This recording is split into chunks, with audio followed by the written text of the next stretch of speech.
तो आप देखते हैं qualitative characteristics of financial statement. यह हमारे इस चैप्टर का लास्ट टॉपिक है। इस टॉपिक को हम पहले भी पढ़ चुके हैं। मैंने आपको चैप्टर नंबर 1 के अंदर पढ़ाया था qualitative characteristics of accounting information. तो वो कॉन्सेप्ट और ये कॉन्सेप्ट बिल्कुल सेम है, दोनों के अंदर सेम बात बोली जा रही है। फाइनेंशियल स्टेटमेंट के अंदर अकाउंटिंग इंफॉर्मेशन होती है और अकाउंटिंग इंफॉर्मेशन के ही क्वालिटेटिव कैरेक्टरिस्टिक्स होते हैं। तो एग्जाम में ये क्वेश्चन किसी भी नाम से आ सकता है। Qualitative characteristics of financial statement लिखकर भी आ सकता है या फिर qualitative characteristics of accounting information लिखकर भी आ सकता है। दोनों का मतलब बिल्कुल सेम है। क्वालिटेटिव कैरेक्टरिस्टिक्स का मतलब हो गया कि हम जो है अपने फाइनेंशियल स्टेटमेंट की या अपनी अकाउंटिंग इंफॉर्मेशन की क्वालिटी बता रहे हैं कि आखिर हमारे फाइनेंशियल स्टेटमेंट की, हमारे अकाउंटिंग इंफॉर्मेशन की कैसी क्वालिटी होनी चाहिए, उसके अंदर क्या क्या फीचर्स होने चाहिए, उसके बारे में हम यहाँ पर बात कर रहे हैं। तो इस टॉपिक को हमने फर्स्ट चैप्टर के अंदर भी पढ़ा था, लेकिन वहां पर इसको हमने ज्यादा डिटेल में नहीं पढ़ा था क्योंकि उस टाइम पे हमने अकाउंटिंग के कॉन्सेप्ट, प्रिंसिपल और कन्वेंशंस नहीं पढ़े थे। तो वहां पर मैंने आपको बहुत लिमिटेड बातें बताई थी, लेकिन यहाँ पर अब मैं आपको जो है इसको डिटेल में पढ़ाने वाला हूँ। पढ़ाने क्या वाला हूँ, ये सब बातें हम इस चैप्टर के अंदर पहले ही पढ़ चुके हैं।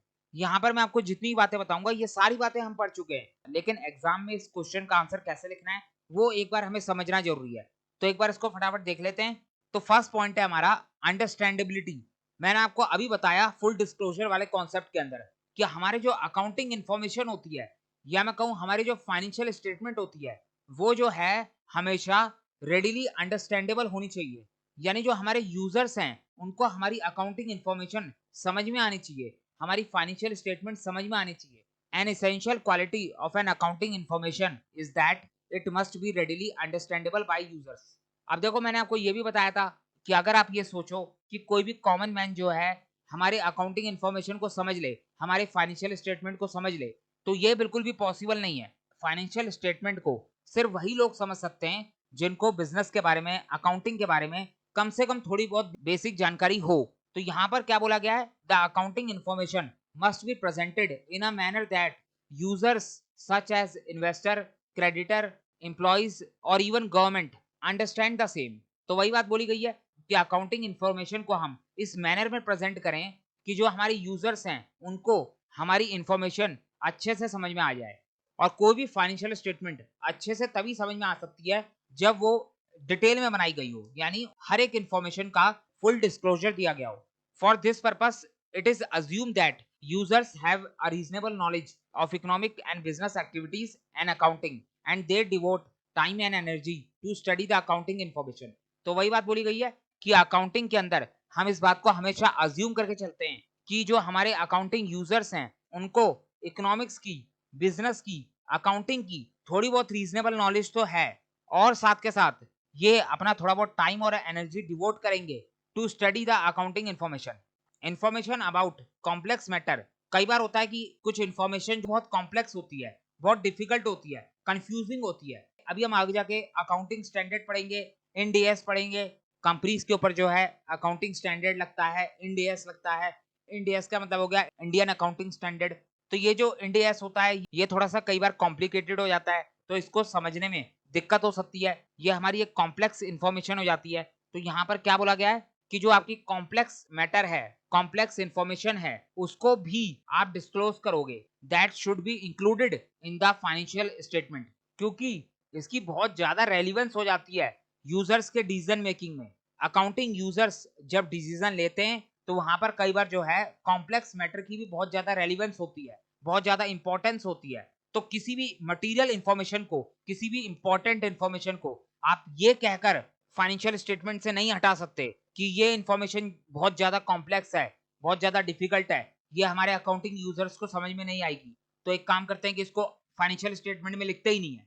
ऐसा आप कभी भी नहीं कर सकते। Should not be excluded on the ground that it is difficult for certain users to understand. तो समझ में आ रही है बात। तो ये हमारा पहला पॉइंट हो गया। अब अगर मैं दूसरे पॉइंट की बात करूं तो वो है हमारा रेलिवेंस। रेलिवेंस का मतलब होता है इंपॉर्टेंट, इंपॉर्टेंट इंफॉर्मेशन। आप ये कह सकते हो ऐसी इंफॉर्मेशन जिसकी रेलिवेंस है, जिसकी इंपॉर्टेंस है। तो फाइनेंशियल स्टेटमेंट में जिस इंफॉर्मेशन की बहुत ज्यादा रेलिवेंस होती है, बहुत ज्यादा इंपॉर्टेंस होती है, उस इंफॉर्मेशन को हम मटेरियल इंफॉर्मेशन का नाम देते हैं। आपको याद आया हमने मटेरियलिटी के अंदर पढ़ा था मटीरियलिटी का मतलब होता है ऐसी इंफॉर्मेशन जो इंपॉर्टेंट और रेलिवेंट होती है। तो यहाँ पर उसी मटीरियलिटी के बारे में बात करी जा रही है। Accounting information has a quality of relevance. तो किसी भी अकाउंटिंग इंफॉर्मेशन को रेलिवेंट तभी कहा जा सकता है जब वो इंफॉर्मेशन हमारे अकाउंटिंग यूजर्स के डिसीजन को अफेक्ट कर दे, डिसीजन को इन्फ्लुएंस कर दे। Accounting information has a quality of relevance when it influences the economic decision of the users by helping them to evaluate past, present और future। अब इसका क्या मतलब है? तो यहां पर बोला जा रहा है कि हम किसी भी इंफॉर्मेशन को रेलिवेंट इंफॉर्मेशन तभी बोलेंगे जब वो इंफॉर्मेशन हमारे यूजर्स के इकोनॉमिक डिसीजन को इन्फ्लुएंस करे, वो हमारे यूजर्स को मदद करे टू इवेल्युएट पास्ट, प्रेजेंट और फ्यूचर इवेंट। अगर आपने कभी किसी कंपनी की फाइनेंशियल स्टेटमेंट देखी हो तो आपको पता होगा कि कंपनीज जब भी अपनी फाइनेंशियल स्टेटमेंट बनाती हैं तो वहां पर जो है वो हमेशा 2 साल का डेटा देती है। अगर कोई भी कंपनी अपना प्रॉफिट एंड लॉस अकाउंट बनाएगी तो वो जो है हमेशा 2 साल का प्रॉफिट एंड लॉस अकाउंट बनाएगी। एक तो हो गया करंट ईयर का और दूसरा हो जाता है प्रीवियस ईयर का। उसी तरीके से कंपनी जब अपनी बैलेंस शीट बनाती है तो वो करंट ईयर की बैलेंस शीट भी बनाती है और साथ के साथ प्रीवियस ईयर की बैलेंस शीट भी बनाती है। अब देखो करंट ईयर की बनाने का मतलब है कि कंपनी जो है अपने प्रेजेंट इवेंट को बता रही है कि प्रेजेंट में, करंट ईयर में हमारी कंपनी ने ऐसी परफॉर्मेंस करी, ये सारे काम करे और जिसका रिजल्ट ये है। तो ये तो हो गई करंट इन्फॉर्मेशन। अब अगर मैं पास्ट ईयर के डाटा की बात करूं तो कंपनीज जो है अपने प्रीवियस ईयर की बैलेंस शीट भी बनाती हैं, प्रीवियस ईयर के प्रॉफिट एंड लॉस अकाउंट भी साथ में बनाती है, क्योंकि कंपनी ये दिखाने की कोशिश करती है कि प्रीवियस ईयर में हमारी परफॉर्मेंस ऐसी थी, प्रीवियस ईयर में हमारे पास इतनी एसेट और लायबिलिटी थी और करंट ईयर में इतनी है। और अकाउंटिंग यूजर्स जो हैं वो प्रीवियस ईयर की परफॉर्मेंस और करंट ईयर की परफॉर्मेंस दोनों को देखते हैं, दोनों को कंपेयर करते हैं और उससे प्रिडिक्शन करते हैं कि कंपनी की फ्यूचर परफॉर्मेंस कैसी होगी। हम किसी भी कंपनी के 2 साल की बैलेंस शीट देखकर ये अंदाजा लगा सकते हैं कि कंपनी की फ्यूचर परफॉर्मेंस कैसी रहने वाली है, कंपनी नेक्स्ट ईयर में कैसा काम करेगी। तो यहाँ पर यही बोला गया है कि आपकी अकाउंटिंग इंफॉर्मेशन रेलिवेंट तभी मानी जाएगी जब उस इंफॉर्मेशन से हमारे अकाउंटिंग यूजर्स का डिसीजन इन्फ्लुएंस हो रहा हो, हमारे अकाउंटिंग यूजर्स को मदद मिल रही हो कि वो बिजनेस की पास्ट परफॉर्मेंस को भी देख पा रहे हैं, प्रेजेंट परफॉर्मेंस को भी देख पा रहे हैं और पास्ट और प्रेजेंट परफॉर्मेंस के बेस पर फ्यूचर की प्रिडिक्शन भी कर पा रहे हैं। तो समझ में आ रही है बात? रेलिवेंस वाला पॉइंट आपको क्लियर हो गया? अब देखो यहाँ पर रेलिवेंस का मतलब है मटीरियलिटी, मैंने आपको अभी बताया। तो यहाँ पर रेलिवेंस वाले पॉइंट के अंदर मटीरियलिटी की बात करना भी जरूरी है। The qualitative characteristics of relevance requires that no material information is omitted. तो ये जो हमारा रेलिवेंस वाला क्वालिटेटिव कैरेक्टरिस्टिक है ये हमसे कह रहा है कि आप जो है कभी भी कोई भी मटीरियल इंफॉर्मेशन को ओमिट नहीं करोगे। ओमिट का मतलब हो गया हटाना या छुपाना, आप कोई भी नाम दे सकते हो। तो अकाउंटेंट जो है कभी भी कोई भी मटीरियल इंफॉर्मेशन को हाइड नहीं कर सकता। इंफॉर्मेशन इज मटीरियल, हम किसी भी इंफॉर्मेशन को मटीरियल कब बोलते हैं? तो यहां पर बता रखा है if it's miss statement could influence the economic decision of the users taken on the basis of financial information। तो यहां पर भी वही बात बोली गई है, अगर कोई भी इंफॉर्मेशन को आप मिस स्टेटमेंट कर देते हो, मिस स्टेटमेंट का मतलब होता है ओमिशन, आपने इंफॉर्मेशन लिखी ही नहीं या फिर गलत लिख दी, इंफॉर्मेशन के अंदर एरर कर दिया। तो अगर किसी इंफॉर्मेशन को मिस स्टेटमेंट कर दिया जाए और उस इंफॉर्मेशन को मिस स्टेटमेंट करने की वजह से हमारे अकाउंटिंग यूजर्स का इकोनॉमिक डिसीजन इन्फ्लुएंस हो जाए तो हम मान लेंगे कि वो इंफॉर्मेशन हमारे लिए मटेरियल इंफॉर्मेशन थी। तो सेम उसी बात को दूसरे तरीके से बोला हुआ है। तो समझ में आ रही है बात? अगर हम इसका एग्जांपल देखें तो यहाँ पर देखो ये एक अच्छा एग्जांपल है। A business enterprise applies for a bank loan. एक बिजनेस एंटरप्राइज है जिसने बैंक लोन के लिए अप्लाई करा है। The manager of the bank finds on the basis of accounting or financial information that the firm is profitable and its financial position is very sound. However, the firm is facing a court case in respect of millions of rupees payable to the GST authorities. Now this information is material and must be disclosed in the financial statement so that banker can take decision to grant a loan to the firm. तो यहाँ पर क्या बोला गया, ध्यान से सुनना है। एक बिजनेस है जिसने जो है बैंक के पास लोन के लिए अप्लाई करा है। अब कोई भी बैंक जब लोन देता है तो वो बिना पूछताछ करे तो लोन देता नहीं है, थोड़ी बहुत इंक्वायरी तो करता है। तो अब अगर बिजनेस ने लोन के लिए अप्लाई करा है तो जो बैंक का मैनेजर है वो लोन देने से पहले कंपनी की फाइनेंशियल स्टेटमेंट देखेगा कि कंपनी की फाइनेंशियल पोजीशन कैसी है, कंपनी का प्रॉफिट एंड लॉस अकाउंट कैसा है, कंपनी प्रॉफिट में है कि लॉस में है। तो यहाँ पर जो बैंक का मैनेजर है उसने जो है जब चेक करा तो उसको कंपनी के फाइनेंशियल इंफॉर्मेशन में से ये पता लगा कि ये जो बिजनेस है ये प्रॉफिट में चल रहा है, बिजनेस के प्रॉफिट एंड लॉस अकाउंट में प्रॉफिट आ रहा है, और साथ के साथ बिजनेस की जो फाइनेंशियल पोजीशन है यानी बिजनेस की जो बैलेंस शीट है वहां पर बिजनेस के एसेट ज्यादा हैं as compare to business liability. तो ये भी बहुत अच्छी बात है कि बिजनेस की जो फाइनेंशियल पोजीशन है वो बहुत ज्यादा अच्छी है। तो बिजनेस की फाइनेंशियल स्टेटमेंट देखकर तो सब कुछ अच्छा अच्छा लग रहा है, बिजनेस के अंदर प्रॉफिट भी आ रहा है, बिजनेस के पास असेट भी ज्यादा है एज कंपेयर टू लायबिलिटी। तो इन सब बातों को देखकर तो बैंक के मैनेजर को लोन दे देना चाहिए। लेकिन यहां पर देखो कुछ बात और बता रखी है, फाइनेंशियल स्टेटमेंट के नीचे कुछ बात और लिखी हुई है जिसको हमें ध्यान से देखना है। यहाँ पर क्या बोला गया है कि जो फर्म है यानी जो हमारा बिजनेस है उसके ऊपर जो है कोर्ट केस चल रहा है, और जो केस है वो जीएसटी की पेमेंट को लेकर है, और वो भी छोटी मोटी पेमेंट को लेकर नहीं है, मिलियंस ऑफ रुपीस की पेमेंट को लेकर है। केस अभी भी चल रहा है, कोर्ट का कोई अभी डिसीजन नहीं आया। तो अब यहाँ पर ये जो कोर्ट का डिसीजन आएगा ये फ्यूचर में आएगा। तो जब भी डिसीजन आएगा, जब भी कोर्ट केस का जजमेंट आएगा, तो वो डिसीजन जो है किसी के भी फेवर में आ सकता है, हो सकता है बिजनेस के फेवर में आ जाए, हो सकता है जीएसटी अथॉरिटी के फेवर में आ जाए। तो यहाँ पर हम ये कह सकते हैं कि हो सकता है फ्यूचर में बिजनेस के सर पे ये जीएसटी की लायबिलिटी आ जाए, बिजनेस का बहुत बड़ा लॉस हो सकता है। तो यहाँ पर हम बोल सकते हैं कि ये जो कोर्ट केस वाली इंफॉर्मेशन है इसका डिसीजन भले ही फ्यूचर में आए, लेकिन ये इंफॉर्मेशन प्रेजेंट के लिए भी बहुत ज्यादा इंपॉर्टेंट है। आप इस इंफॉर्मेशन को, इस कोर्ट केस को अपने अकाउंटिंग यूजर से छुपा नहीं सकते। यहाँ पर आपको इस कोर्ट केस के बारे में बैंक को बताना होगा। बैंक जो है इस कोर्ट केस को भी कंसीडर करेगा, उसके बाद डिसाइड करेगा कि उसे जो है बिजनेस को लोन देना है कि नहीं देना। तो बैंक को लोन देते समय सारी बातों को ध्यान में रखना होगा। और यहाँ पर ये जो कोर्ट केस है, ये कोर्ट केस हमारे लिए एक मटेरियल इंफॉर्मेशन है। तो समझ में आ रही है बात? तो ये हमारा सेकंड पॉइंट हो गया रेलिवेंस का, तो आपको क्लियर हो गया। अब थर्ड है हमारा रिलायबिलिटी। अकाउंटिंग इंफॉर्मेशन जो है वो रिलायबल होनी चाहिए। रिलायबल का मतलब होता है कि भरोसेमंद होनी चाहिए, कि अकाउंटेंट जो भी इंफॉर्मेशन दे रहा है वो इंफॉर्मेशन बिल्कुल सही है। तो कोई भी अकाउंटिंग इंफॉर्मेशन को रिलायबल कब माना जाएगा? जब वो इंफॉर्मेशन जो है फ्री फ्रॉम पर्सनल बायस होगी। बायस का मतलब होता है ओपिनियन। यहाँ पर अकाउंटेंट का या बिजनेस का किसी भी बात को लेकर कोई पर्सनल ओपिनियन नहीं होना चाहिए। पर्सनल ओपिनियन का मतलब है कि ऐसा ना हो कि अकाउंटेंट जो है कुछ बातों को छुपा जाए या गलत बता दे क्योंकि उसे बिजनेस के फेवर में फाइनेंशियल स्टेटमेंट बनानी है, या मैं कहूं अकाउंटेंट का किसी भी तरीके से बिजनेस की तरफ कोई झुकाव नहीं होना चाहिए।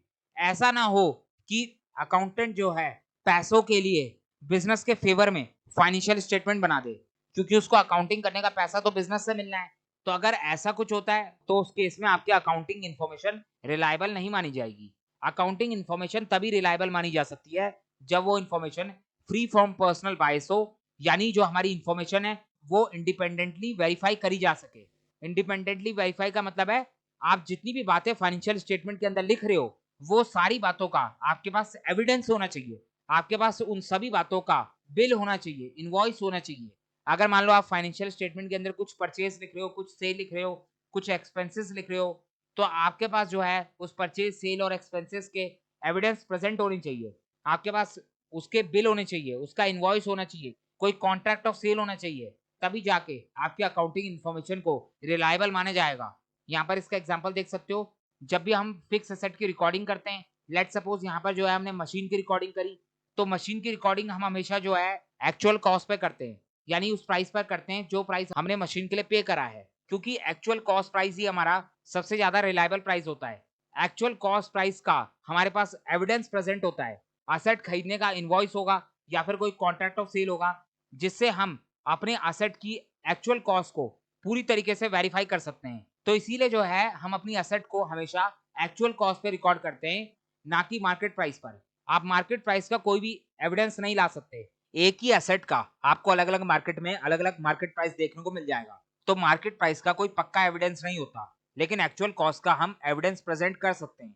तो इसीलिए जो है हम हमेशा एक्चुअल कॉस्ट पर ही अपनी फिक्स एसेट को रिकॉर्ड करते हैं, ताकि जो है हमारी फिक्स एसेट का प्राइस पूरी तरीके से रिलायबल हो।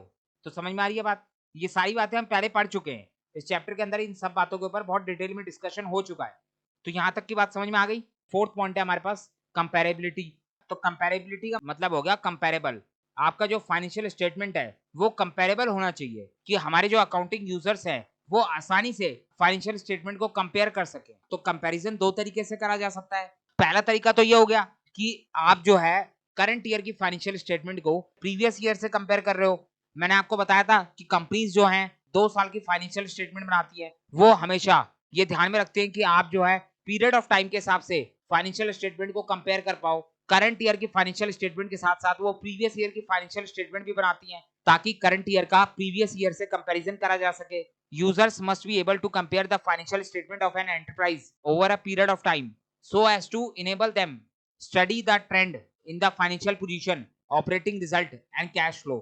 तो यहाँ पर पीरियड ऑफ टाइम का कंपैरिजन करना है, यानी करंट ईयर को प्रीवियस ईयर से कंपेयर करना है और ये चेक करना है कि जो ट्रेंड है प्रीवियस ईयर का ट्रेंड करंट ईयर से मैच कर रहा है कि नहीं कर रहा, प्रीवियस ईयर के हिसाब से करंट ईयर में अच्छी परफॉर्मेंस हुई है कि नहीं हुई है। तो हम जो है फाइनेंशियल पोजीशन को कंपेयर करते हैं। फाइनेंशियल पोजीशन का मतलब हो गया बैलेंस शीट और साथ के साथ ऑपरेटिंग रिजल्ट को भी कंपेयर करते हैं। ऑपरेटिंग रिजल्ट का मतलब हो गया प्रॉफिट एंड लॉस अकाउंट कि हमारे प्रीवियस ईयर का प्रॉफिट कितना था और हमारे करंट ईयर का प्रॉफिट कितना है, तो इसका कंपैरिजन भी करा जा सकता है। और साथ के साथ हम जो है बिजनेस के अंदर कैश फ्लो को भी कंपेयर करते हैं। बिजनेस के अंदर जो है एक कैश फ्लो स्टेटमेंट बनाई जाती है जिसके अंदर जो है हम अपनी सारी कैश ट्रांजैक्शन को लिखते हैं कि बिजनेस के अंदर कितना कैश आया, बिजनेस के अंदर से कितना कैश गया। तो कैश फ्लो स्टेटमेंट के अंदर सिर्फ कैश ट्रांजैक्शन होती है, तो हमें जो है कैश फ्लो को भी चेक करना होता है। प्रीवियस ईयर के कैश फ्लो को करंट ईयर के कैश फ्लो से कंपेयर करना होता है।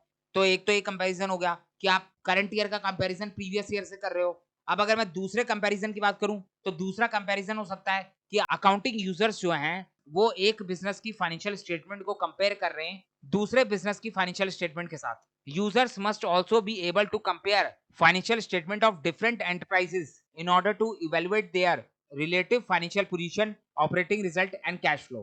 तो ये भी होता है कि जो यूजर्स होते हैं वो एक बिजनेस की फाइनेंशियल स्टेटमेंट को दूसरे बिजनेस की फाइनेंशियल स्टेटमेंट से कंपेयर करते हैं और दोनों के बीच के डिफरेंस को देखते हैं कि दोनों की फाइनेंशियल पोजीशन कैसी है, ऑपरेटिंग रिजल्ट कैसा है यानी प्रॉफिट एंड लॉस अकाउंट कैसा है और कैश फ्लो कैसा है। तो यूजर्स जो है एक बिजनेस को दूसरे बिजनेस से भी कंपेयर कर सकते हैं या फिर एक ही बिजनेस के अंदर करंट ईयर को प्रीवियस ईयर से भी कंपेयर कर सकते हैं। तो बिजनेस को जो है अपनी फाइनेंशियल इंफॉर्मेशन को कंपेरेबल बनाना है, यानी प्रीवियस ईयर और करंट ईयर दोनों का डेटा देना है और साथ के साथ अपनी अकाउंटिंग पॉलिसीज को, अपने अकाउंटिंग प्रिंसिपल्स को सेम रखना है, उसी तरीके से रखना है जैसे उसकी इंडस्ट्री में बाकी बिजनेसेस रखते हैं। तो डिफरेंट एंटरप्राइजेस के अंदर कंपैरेबिलिटी तभी पॉसिबल हो सकती है जब सेम इंडस्ट्री के अंदर सभी बिजनेसेस सेम अकाउंटिंग पॉलिसीज का, सेम अकाउंटिंग प्रिंसिपल्स का इस्तेमाल कर रहे हो।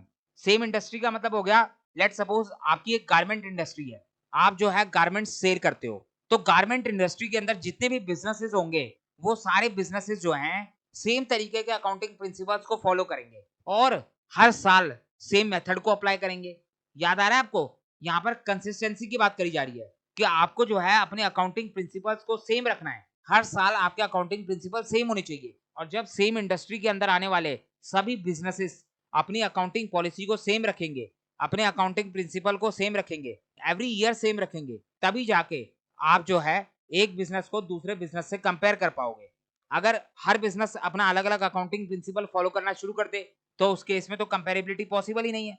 तो इसीलिए तो अकाउंटिंग के प्रिंसिपल बनाए गए हैं, अकाउंटिंग के रूल्स और रेगुलेशन बनाए गए हैं ताकि जो है सभी एंटरप्राइज, सभी business organisation same accounting principle को फॉलो करें, तभी जाके हम जो है इंटर फर्म और इंट्रा फर्म कंपैरिजन कर पाते हैं। इंट्रा फर्म कंपैरिजन का मतलब है कि आप सेम बिजनेस के अंदर करंट ईयर के परफॉर्मेंस को प्रीवियस ईयर के परफॉर्मेंस से कंपेयर कर रहे हो, जबकि इंटर फर्म कंपैरिजन का मतलब है कि आप एक बिजनेस की परफॉर्मेंस को दूसरे बिजनेस की परफॉर्मेंस से कंपेयर कर रहे हो।